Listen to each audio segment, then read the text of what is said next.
centers match your contribution dollar for dollar. So if you need a storage center, what's the deal with storage centers? I have a lot of stuff, but I don't want it in my house where I keep all the things that I own. These are things I own that don't make the cut for the house.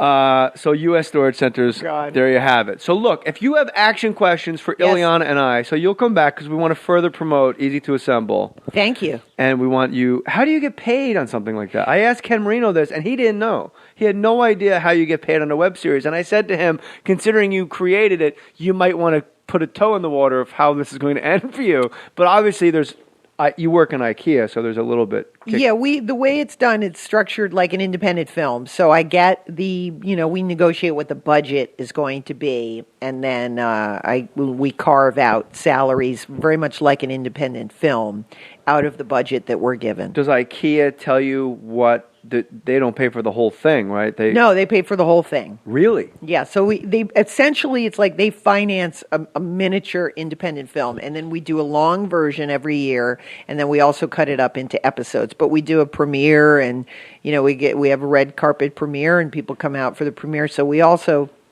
are gonna probably gear up for a video this year of all 4 seasons. The comments underneath are always very funny, and the most incongruous, bizarre things like, "This is great, Illeana rocks, Justine's so funny," and then one guy will go, "The hot chick in the background, her shirt says snow, and that means snow in Swedish." Yeah, I know. We get it. We have a lot of Swedish fans. Yeah, who like, "I'm from Sweden, and this show rocks." Like, no, It's not a Swedish show. Yeah, it's the show that takes place in an IKEA. It's what Career Opportunities was the show with Jennifer Connelly and Frank Whaley, I believe, where my lifetime goal and dream is to be locked in the mall overnight. So that's why I love that movie so much. Oh, and my wife's as well.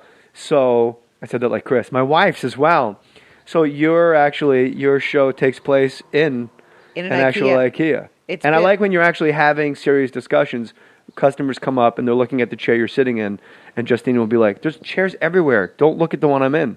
But that's true. So like every year when we shoot the show, and I explain to the actors, so remember, we're shooting and it's a live open store. Like the one thing with IKEA, like everybody always says to me, "Do they have any notes?" And it's like, no, their only notes are, make sure that the aisles are free so that people can continue to shop. Don't block the fire exits. Yeah. Kuchen Tag. We're shooting. Or whatever it is in Swedish. What is it? There's no way that wasn't Hey do. Hey do? Hey do. Yes. Hey do. Hey do. I like that. Hey do Turkaloo. Taxamekja for us Swedish folks out there. Pratar du svenska? We have a huge Swedish audience. You too? No. Okay. None. Australian and Brits. All right. Well. So email jmohr.com and I'll figure out a way to aggregate all of your action emails, and then we'll actually sit here and read the questions, and that'll steer the discussion. Yes, that'll be great. I realize I told you this on the phone. Start the reunion. Yeah, the reunion. We got to get it going. I'm serious. I'm down My for wife was engaged to Bobcat Goldthwait, who Chris and everybody had come in for a meeting. I told you this on the phone, but it's too weird a story not to put out there on the podcast. Yeah. So he comes in, and if you see the show, there is nothing he could have played. Yeah. Nothing.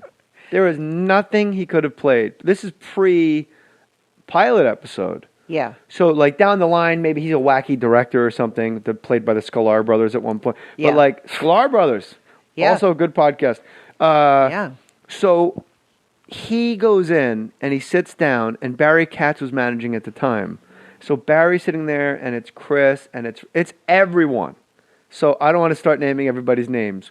But we've already named many names. They were all there. Yes. And so, there was about 10 men sitting in various positions behind an oak desk, and Bobcat Goldthwait's on the other side of the desk, and they go, "So have you read the script?" And he goes, "Yeah, it's great, it's really terrific.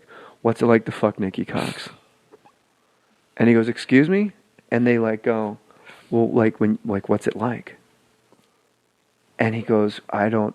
And he's looking at Katz, and Barry Katz, now suddenly has to get something out of his pocket, like Barry's just tapped out, and they're literally for 10 minutes going, "Seriously, when you're fucking her, what's that? How good is that? Or is it? What's that like? That's got to be." And the most explicit, disgusting, female part like when that Yeah. and this and that, like what, just like what, just you just have to tell us. And then in hindsight, like they only took the meeting to be like to act that way. So it is weird. Like if we had a time machine and went back, I think we could have made this work. Yes. By joining forces. Yes, I agree. And I can let all the listeners know it is incredible to have sex with Nikki Cox. In fact, yesterday, I put the baby to bed 2 hours early because she was walking around the house. See, my wife, I get turned on when she's clothed. Because she's like, free Yes. spirit, doesn't wear underwear with jeans or whatever. I don't know if that makes you free spirit, if it's just uncomfortable. But so like when I actually see my wife in like underwear and like a robe, I'm like, oh my God, look at all those clothes. So much is left to my imagination. You're going to get it. So I put the baby to bed at like 5.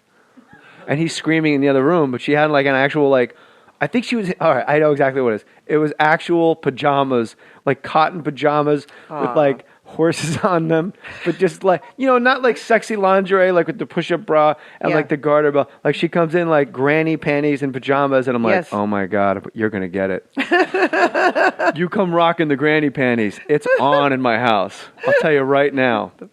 Now suddenly Illeana Dog is saying, wow, he really complimented my dress when I got here. I know. I got a sort of a granny dress going. No. The web series is easy to assemble. Yes. And it's very easy to watch. It's very easy I sent you in an email. This is the simplest thing. And I know you're editing your balls off. Yes. Constantly, which is the bane of everyone's existence that is involved with anything. But as far as a show, even if there's an episode you don't like, it's over. That's true. It's a 4-minute show, sometimes a 9-minute. Sometimes you really test my patience with that 9-minute show. But the one when they were on the plane flying solo, yeah, that was Tim Meadows, yeah.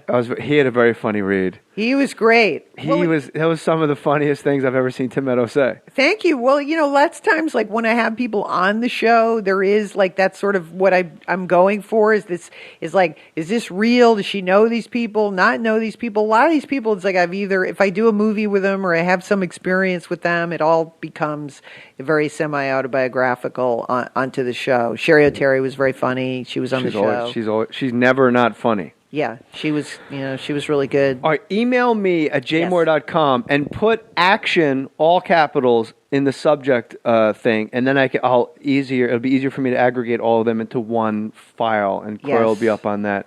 I'm so glad you came. It's been way too long since we've seen each other. I know. And I don't know where all these flies came from, and I apologize. Suddenly, All of a sudden, the last 20 minutes of the podcast, there's a body in the refrigerator.